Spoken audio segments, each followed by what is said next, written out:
Hi. അപ്പോൾ ഒത്തിരി നാളായൊരു video ഒക്കെ ആയിട്ട് വന്നിട്ട് അപ്പോൾ ഒരു 15 ദിവസം വീട്ടിലായിരുന്നു ഗൈസ്. അനിയത്തി വെക്കേഷൻ വന്നിട്ടുണ്ടായിരുന്നു.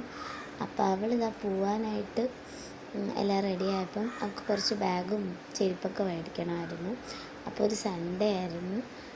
ഞാനും അവളുമായിട്ട് ജസ്റ്റ് കൊല്ലം വരെ ഒന്ന് പോകാമെന്ന് വിചാരിച്ചു. ഇച്ചുവിനെ ഉമ്മയെടുത്താക്കിയിട്ടാണ് ഗൈസ് പോണത്. അങ്ങനെ ഞങ്ങളിവിടെ വന്നിരിക്കുന്നത് വെച്ചാൽ ചിന്നക്കട ബെഡാ ബസാറിലായിരുന്നു. അവിടെ ഇപ്പം ക്രിസ്മസിൻ്റെ ഒരു തിരക്കിലൊക്കെ ആയിരുന്നു. അപ്പം ഞങ്ങൾ വിചാരിച്ച് നല്ല കളക്ഷൻസൊക്കെ കാണുമെന്ന് പറഞ്ഞിട്ട് പോയതാണ്. പക്ഷേ അത്ര നല്ല കളക്ഷൻസ് ഒന്നും ഇല്ലായിരുന്നു. പിന്നെ തപ്പി എവിടുന്നോ 2 ബാഗ് കിട്ടി. അതും എടുത്തിട്ട് ഞങ്ങൾ നേരെ തിരിച്ച് വീട്ടിലോട്ട് പോയാലോ എന്നാണ് ആദ്യം വിചാരിച്ചത്. പിന്നെ വിചാരിച്ച് എന്തായാലും ഇറങ്ങിയതല്ലേ, ഒത്തിരി നാളുകൾക്ക് ശേഷമാണ് ഞാനും അവളോട് ഒന്ന് പുറത്ത് പോകണത് ഗൈസ്. സമാധാനത്തിൽ ഉള്ളത് കൊണ്ട് തന്നെ നടന്നില്ല.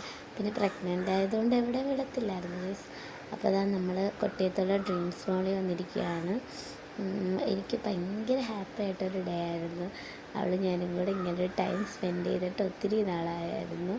അങ്ങനെ നമ്മൾ അവിടെ ഡ്രീംസ് മാളിലുള്ള ഫുഡ് കോർട്ടിൽ വന്നിരിക്കുകയാണ്. എന്തെങ്കിലും കഴിക്കാമെന്ന് വിചാരിച്ച് ലൈറ്റായിട്ട്. അങ്ങനെ ഞങ്ങളൊരു റാപ്പും മിനി ബൂസ്റ്റർ ഓർഡർ ചെയ്ത് പിന്നെ അവിടെ ഇരുന്ന് കഴിച്ച് കുറച്ച് നേരം സൊറയൊക്കെ പറഞ്ഞ് ഞങ്ങൾ ഏകദേശം ഒരു 4 മണിക്ക് ഇറങ്ങിയതാണ്.